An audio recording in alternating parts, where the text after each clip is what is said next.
October the 24th, 2024. Guys, a short video. You're looking at an article. This is on Gateway Pundit. I will link to it. And it's talking about the Iranian interference in 2020 U.S. elections. And I think this was obtained through the Freedom of Information Act.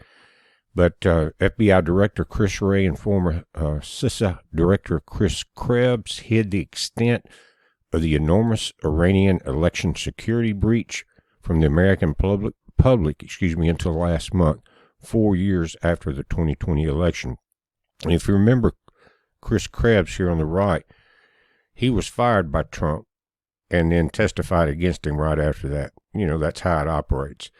But they're talking about 100,000 identities stolen from an area, and then they're saying these two Iranian hackers who, yeah, they look deadly, but they hacked in, got 100,000 identifications, filled out overseas ballot forms that you mail in. They mail back for, soldiers and people that work overseas, and at least 100,000.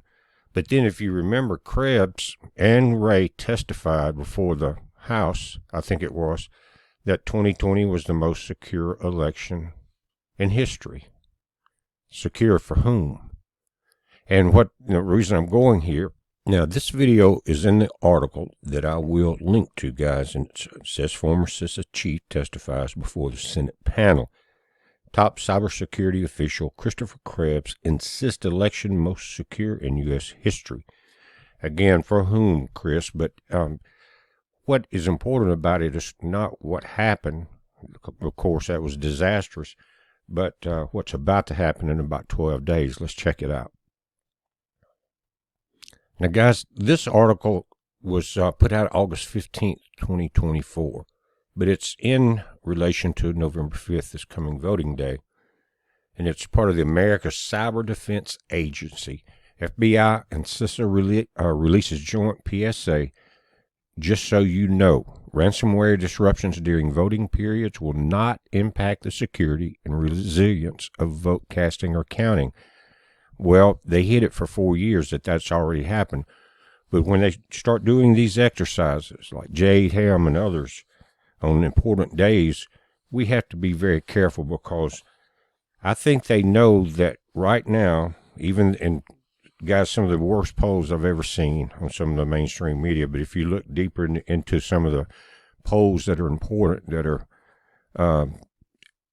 pretty much non-biased, it's about 60-something to 30-something on the side of Trump.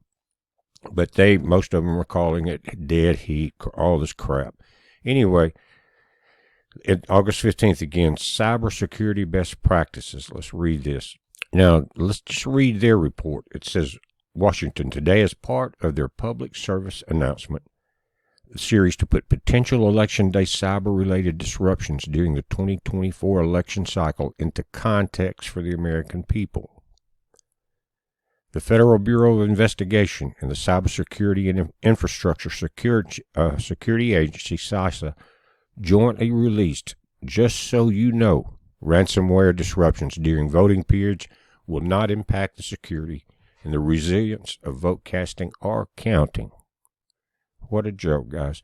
FBI and CISA are issuing the PSA to inform the public that while ransomware attacks against state or local government networks or election infrastructure could cause localized delays, they will not compromise the security of accuracy or vote counting or counting processes.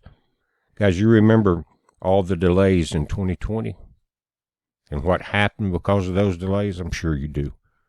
To date, any successful ransomware attack on election infrastructure tracked by the FBI and CISA has remained localized and successfully managed with minimal disruptions. But they lied about it for 4 years, remember? And with minimal disruption to election operations and no impact on the security or accuracy of ballot casting or tabulation processes or systems. So the simulated ransomware attack on voting day. Anyway, We could see foreign actors attempt to mislead American voters about the actual impact of ransomware event on elections in this election cycle as part of their larger foreign malign influence campaigns. Wasn't it Abraham Lincoln that said America could not be defeated from outside sources, but only from inside? Not verbatim, but that's what he was talking about.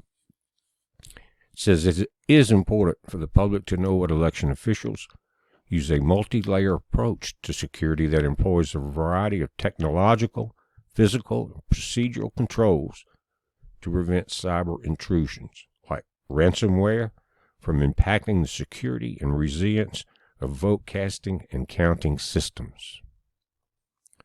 Continues, it said, while ransomware continues to be a significant cybersecurity concern, it is important to note that the security measures put in place by election officials and election vendors ensure these incidents will not impact the security of the vote casting or tabulation systems and processes. This is coming from the senior advisor, Kate Connolly. It will continue to work tirelessly with our election infrastructure partners to uphold the American people's confidence in the 2024 elections and our democratic process. Now, somewhere else, someone said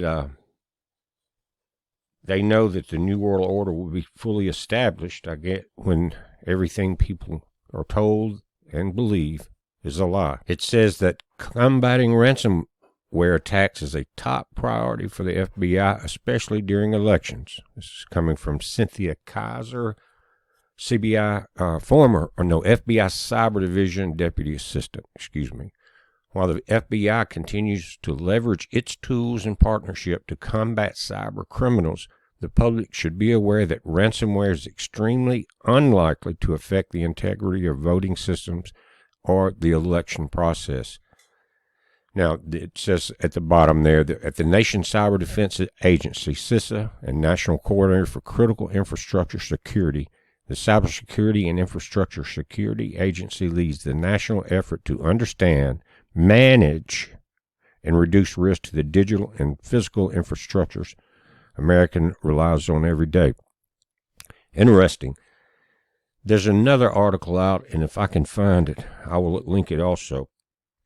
But they're talking about back in '68, I think it was Carter, when they started forming FEMA, that it's called Federal Emergency Management, right? Well, agency. But it doesn't really say rescue or anything like that. And to what the article's talking about, it was formed as a war device against the American people. Federal Emergency Management Agency. And in the thing that I read, the biggest emergency management was civil unrest, not rescuing anybody from a hurricane, floods, or fires. That's not, and they're pointing it out pretty clear. But that's what it has been represented as. It makes sense when we see what's going on up in the mountains, and they're blocking a lot of supplies and stuff like that, and setting up a pretty big National Guard base down there right now, too. I saw some aerial images of that.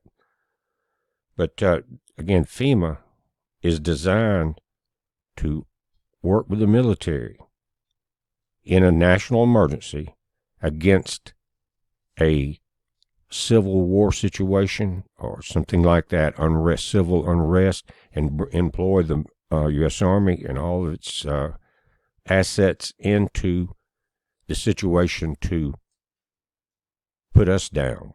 You understand what I'm saying? That's what it was designed for, and there's a lot of paperwork indicating that it's true. So we've seen it time after time when Katrina that devastated Mississippi and New Orleans in that area came through. We saw there were gun confiscations they didn't talk about in New Orleans and some areas like that. People were shot. People were locked away. In other words, they couldn't get out of their flooded areas. And they were stopping people like the Cajun Navy from going in there and helping. I think they did anyway, but they were kind of being blocked about everywhere they turned. And so it was a control situation by FEMA. Again, it's a system set up to stop anything that they don't like going on. It's not to rescue you.